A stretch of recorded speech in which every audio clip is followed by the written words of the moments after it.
আজ বাংলাদেশের বর্মণ সম্প্রদায়ের প্রাণপুরুষ অধ্যাপক ডক্টর ডালেম চন্দ্র বর্মণের শোকসভায় বক্তব্য রাখছেন ঢাকা বিশ্ববিদ্যালয়ের ইতিহাস বিভাগের সভাপতিত্ব করছেন অধ্যাপক সর্বজন শ্রদ্ধেয়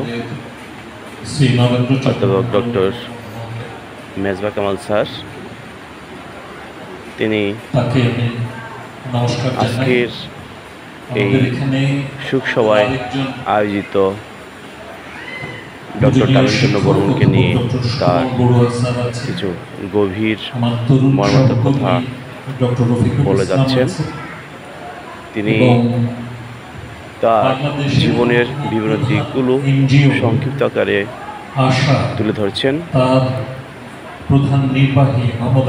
আসলে অধ্যাপক ডক্টর ডালেম চন্দ্র বর্মণ কী ছিলেন, কেমন ব্যবহার ছিল, কি করেছিল কর্মজীবনে, কার সাথে বা ঢাকা বিশ্ববিদ্যালয়ের ইতিহাসে সে কী অবদান রেখেছিল, সেইগুলোই তিনি তুলে ধরেছেন সংক্ষিপ্ত আকারে। এভাবেই আজকের এই অনুষ্ঠানটি চলে যাচ্ছে।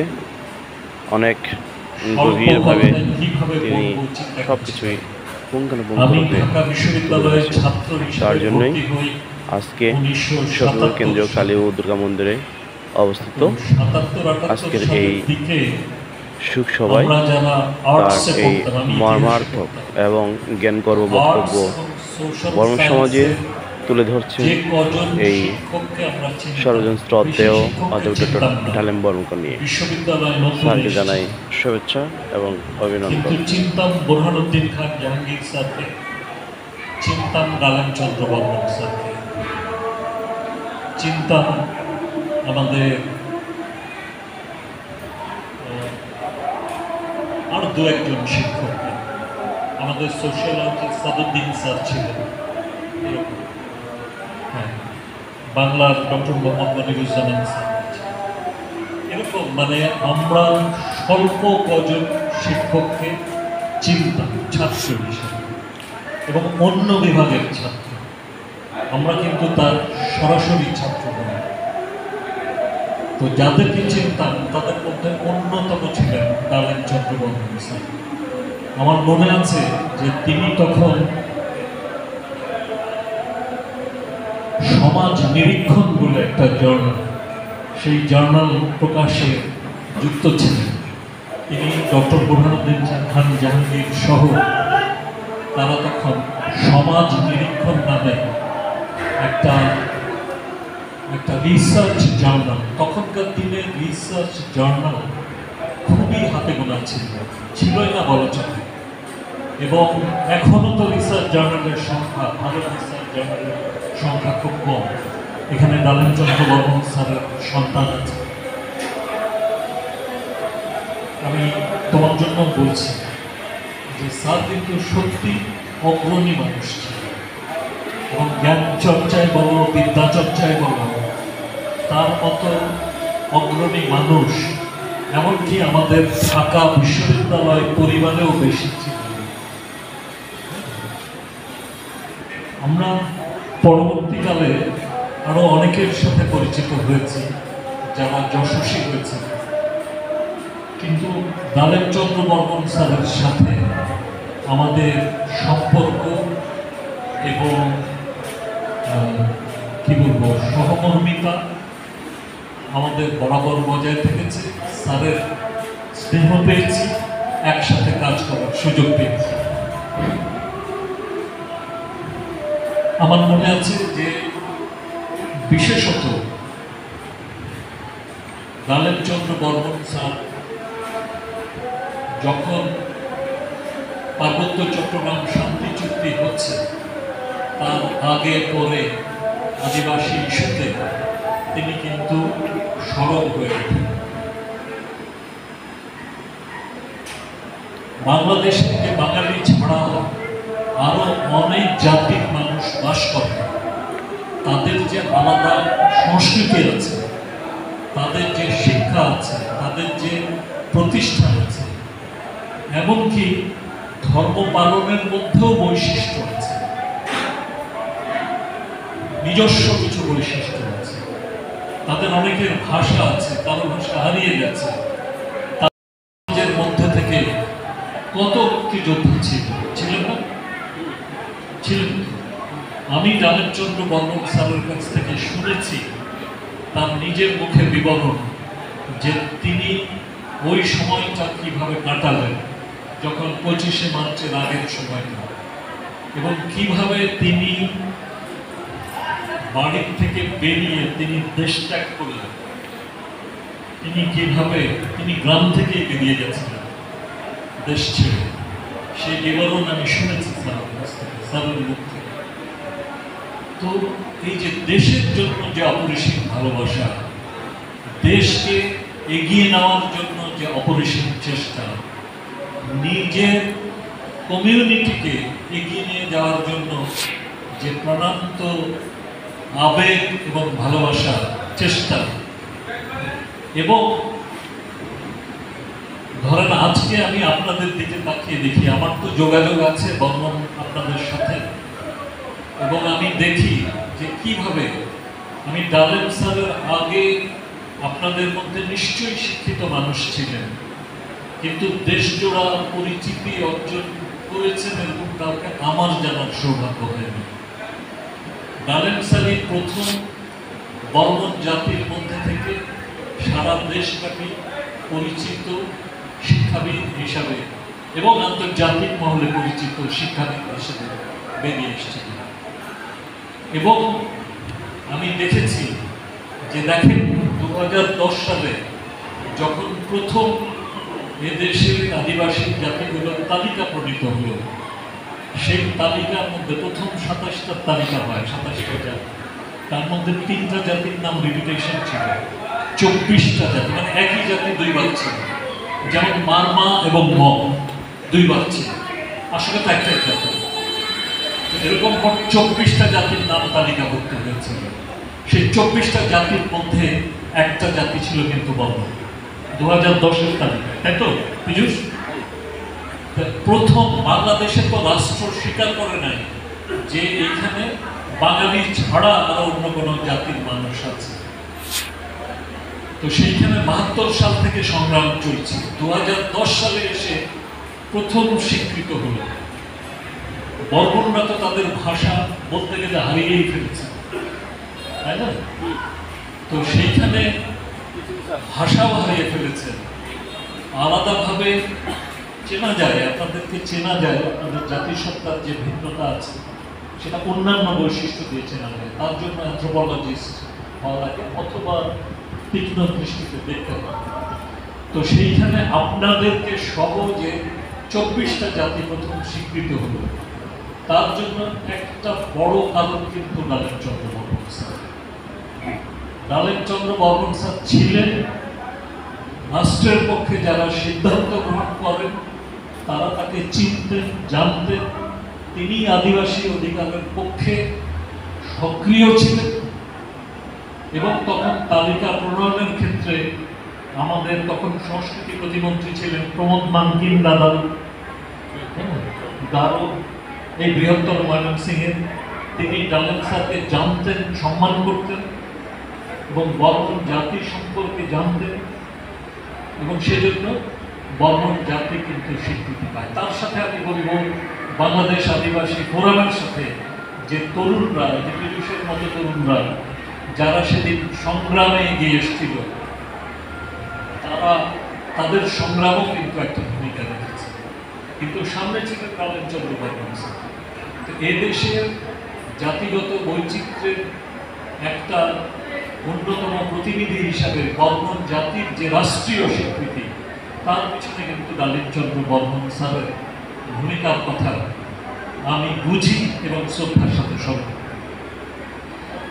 আমরা আদিবাসী আন্দোলনের সাথে বহুকাল ধরে যুক্ত আছি, এখন তো মনে হয় কত 30-35 বছর তো আছি। তো আমরা প্রথম থেকেই কিন্তু স্যারকে সাথে পেয়েছি। তো স্যারের কথা, নানান দিকের কথা আপনারা বলেছেন, এগুলো আমি পুনরুক্তি করতে চাই না।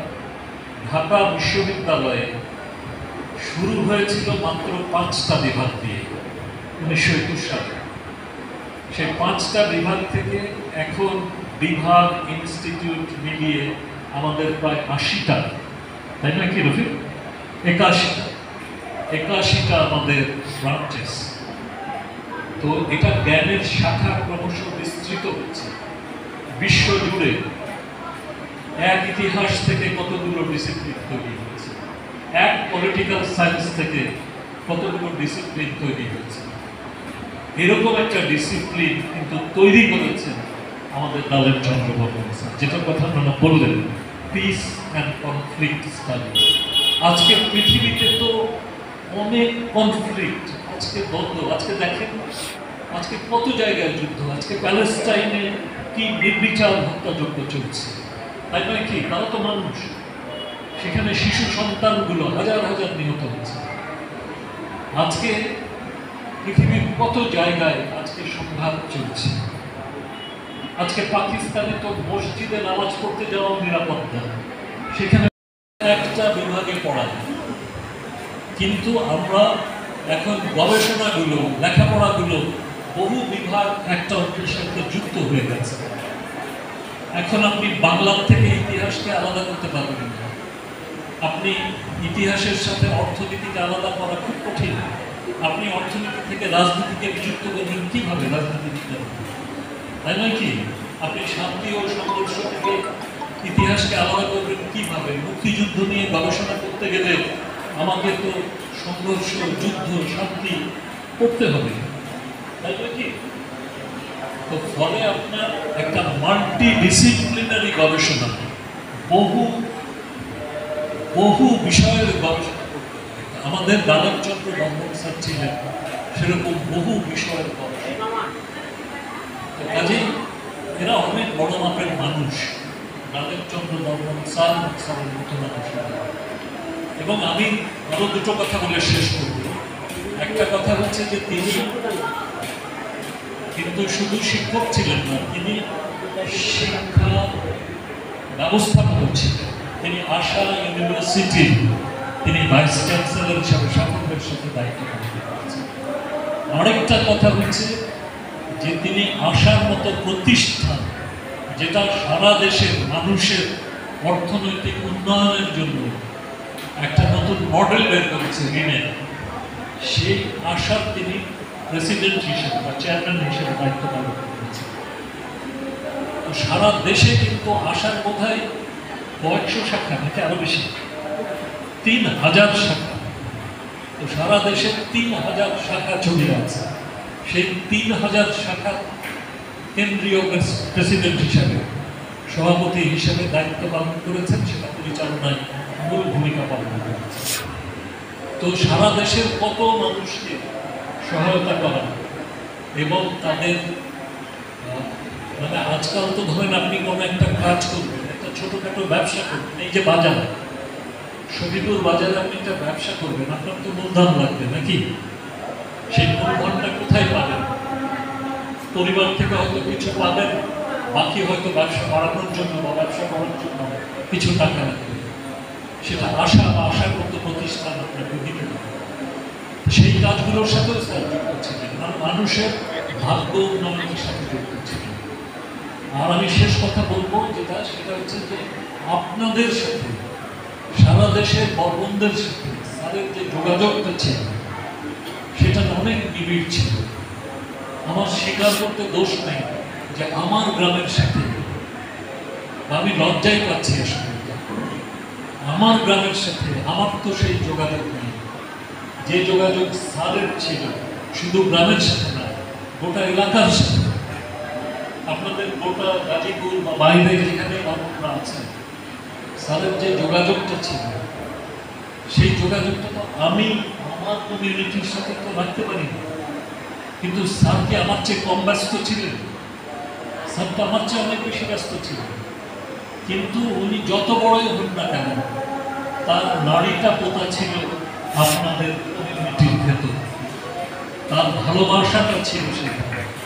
এবং তিনি কিন্তু কিভাবে এই কমিউনিটিকে এগিয়ে নেবেন, একটা পরামর্শ দিয়ে হোক, একটা যোগাযোগ দিয়ে হোক, একটা আপনার পারলে কাউকে কোনো ছাত্রকে সহায়তা করে হোক, আর্থিকভাবে সহায়তা হোক, অন্য কোনোভাবে সহায়তা হোক, সর্বতভাবে সাহায্য করার চেষ্টা করেছি।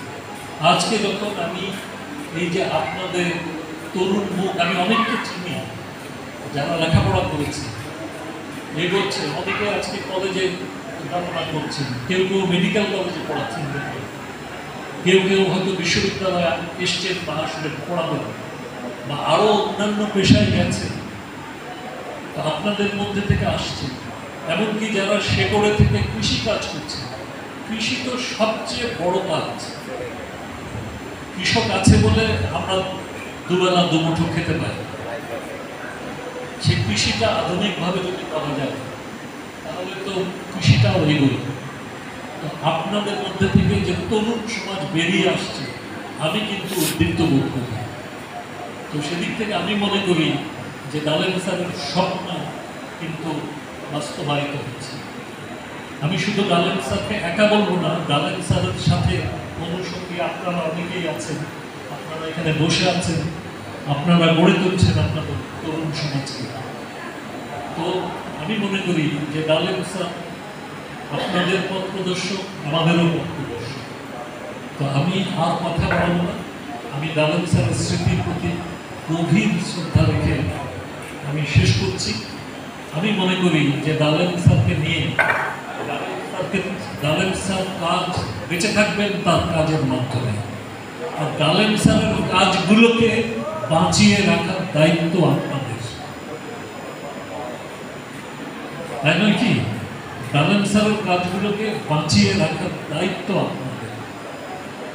এখানে আসার বর্তমান চেয়ারম্যান আছেন, ডালেম স্যারের কাজগুলোকে বাঁচিয়ে রাখার দায়িত্ব তাদের। যেমনভাবে আমাদের এখানে আছেন যে আরিফুল হক চৌধুরী, তার পিতা শফিকুল